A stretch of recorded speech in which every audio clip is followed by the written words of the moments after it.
Hi everyone, welcome back. My name is Pavan. As I discussed in my last video, this time I'm going to cover React.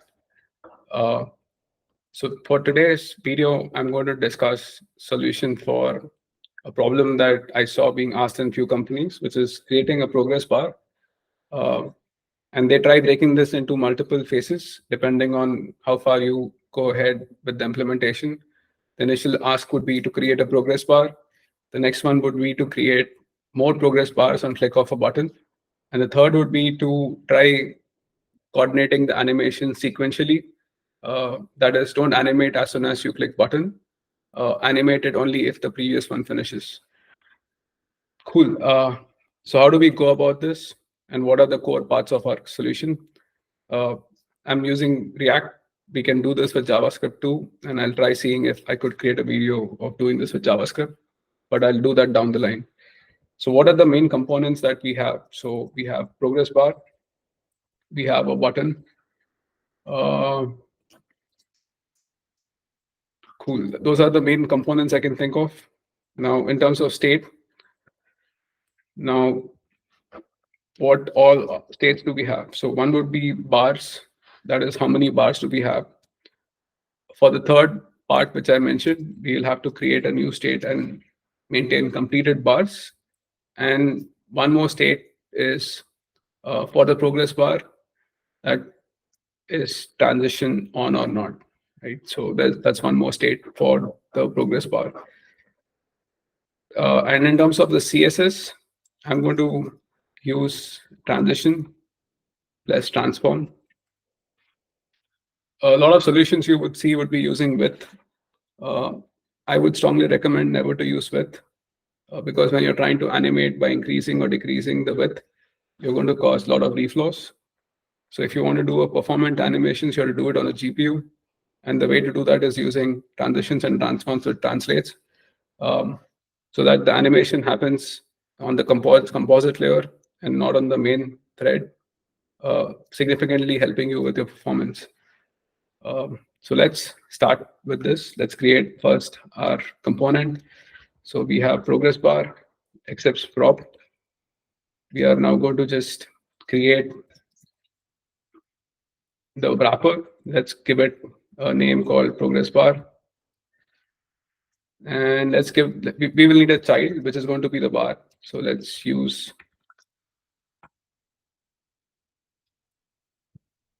a child called bar. And let's assign a wrapper over here, which will contain all our progress bars. For the initial testing, let's just create a progress bar over here. Okay. And let's now go into a little bit of CSS. Let's give it width as 200px, height as 40px. Let's give it a background, which could be gray. A margin of 20px. Let's do the width as 300px. Cool. And the bar inside it, which is the bar, let's give it a background color, which could be green. Width of this is 100% and height is 100%. And now comes the important part of the animation. So as I said, I'm going to use transforms and translates. So let's do a transform of translate x minus 100% for the initial one, which means that the child is going to move on the left by 100% as we are using the translate x. Let's give an overflow hidden to the wrapper so that we don't land up revealing it because it's on the left. And we're going to do a transition of transform. Let's do it for 2 seconds just so that you can see the animation. Generally, animation should be 400 milliseconds to 600 milliseconds. Don't try keeping a too long animation. But for the sake of this, I'm going to use 2 seconds just so that you can see the animations. And we'll use a curve function, which is going to be ease in this case. You can choose to use ease and ease out or create one of your own. Another important property is will change. This tells browser ahead that this element is going to have a change in a property, and we will let it know what property is going to change. You can define multiple properties. In this case, we are only changing the transform. So we're going to tell browser ahead that transform is going to change for this element, so that browser can create a composite layer much ahead, and it can be ready for animations. This is pretty important property. We use this extensively in the project, and it helps you with performant animations. Knowing when and how to use this, and not excessively using this, is very critical for performant CSS animations. And now, how do we reveal the bar? So let's have a class called reveal, which can be attached to the bar, which when added would just do the transform translate, and it's going to do it back to, it'll get it back to the original position, which is going to be 0. Right. So let's just go try adding reveal over here and see it works. Cool, that's working. So now over here, let's now start introducing. So we have created progress bar, we have created button, we have not introduced any states. Now let's first import use state from React. For this one, we will also need use effect. So I'll import both for now. Right. Now let's set the bar count over here. So constant bars, this is the getter and this is the setter. And the initial value of it is going to be 0. Now, on click of this button, what we are going to do is slice, clone the state, clone the bars. So which is, we don't need to because we're not maintaining an array. So we are just going to say set bars equals to bars plus 1. So every time this button is clicked, our set bars count will keep increasing. And now, instead of just creating one, what we're going to do over here is we are going to create a new array, which is going to be the size of bars.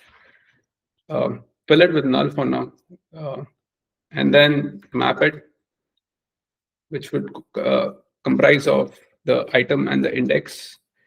And we are going to return a new value because we're using map, and we are going to give it progress bar as the return. Right. So now let's try this out. We also need to use key over here. Remember, this key is very important in case of React, especially for React to know that when it's trying to move elements in its virtual DOM, what's going to be the reference for it. And the key is one of the most critical part for React in terms of performance of the virtual DOM. So let's create a bar. So now we have 1, 2, 3. So we are creating a bar every time, which is pretty awesome. So now let's start animating it. How can we do that? So again, we will use state over here. Actually, let's not introduce state over here. Let's use effect. Use effect is technically meant to execute anything after the component is mounted, and you can decide if you want to render or call use effect multiple times by passing the values that you would be interested in this array. If you want to do it only once, you just keep the array empty, and you get a method which is the return function, where you can add things which can basically go and be executed as soon as this component is unmounted. It's something that you use when you set timeouts and intervals, or if you want to reset certain things, you use this, which is in the previous component React React, which was based on component. There was a component lifecycle method, like component did unmount. This is an alternative for it with hooks using the latest React. So in use state, what we are going to do is now let's add a state called transition and set transition. the initial value of it is going to be false, right? We are now going to set the transition as true. And what we'll do over here is let's use ES6 template strings. Right? Over here, so if transition is true, let's add the class which is reveal with space. If not, let's return empty. And let's use transition did do a typo mistake. Nope. I think this is all that was needed. Cool. So now let's try this. Now you can see that every time whenever I'm clicking, the bar has started animating. So now we almost finished two parts of the programming, which is basically creating a bar every time. And whenever you create a bar, you're going to animate it, which is what you're seeing. And we are doing this using the transition property of doing a translate, doing a transform and using translate X, which is basically pushing the bar on the left and then moving it slowly on the right side, using the transition and do it for 2 seconds. Right. So we have completed some of the basics. Now let's think of how do we make this sequential. So to make it sequential, we have to introduce one more state, which is completed bars, and set completed bars. And for this, we are going to use, again, use state as 0. But one important thing over here is React has got few methods which you can use for transition. So I think it's called on transition end. Yeah. So it's called on transition end, which is similar to how you do your on click.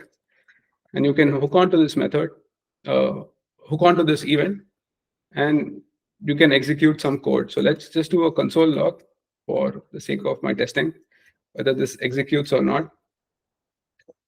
So let me create a bar. And is there a console over here? Okay. Looks like there's no console. Let me see if there's an alert which works.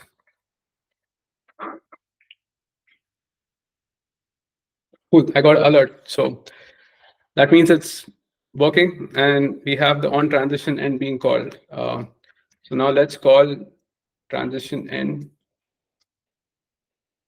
props method, which we can define as part of the progress bar component as a prop that is being passed to it.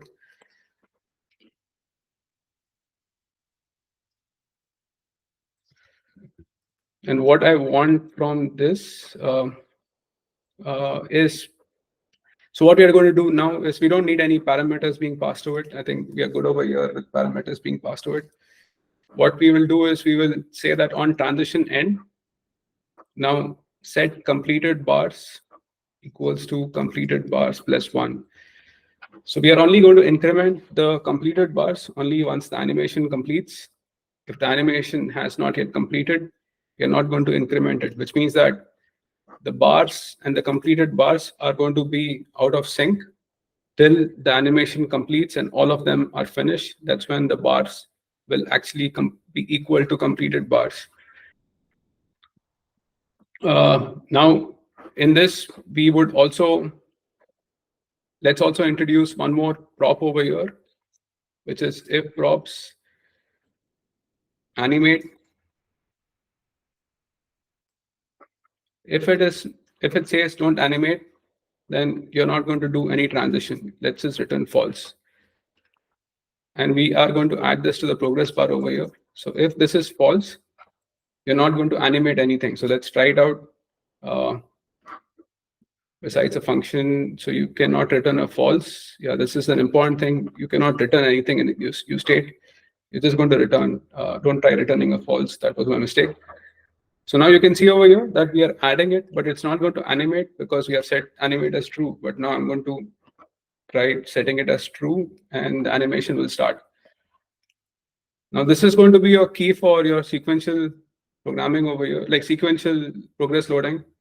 So now you're going to say if index over here is less than my progress bars, completed bars.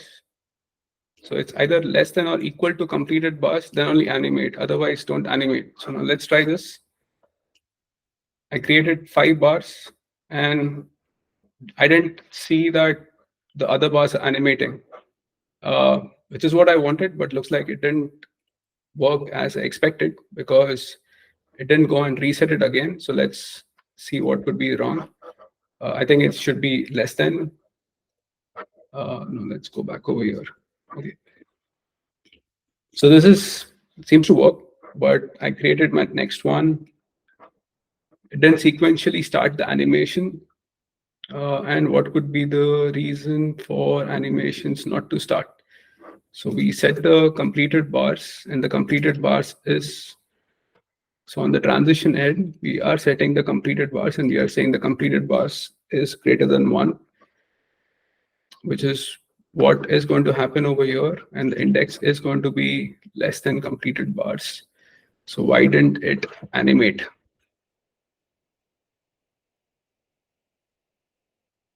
I think a lot of the code seems right to me. Let's see if there's any console logs that I can see, which could be causing no console logs.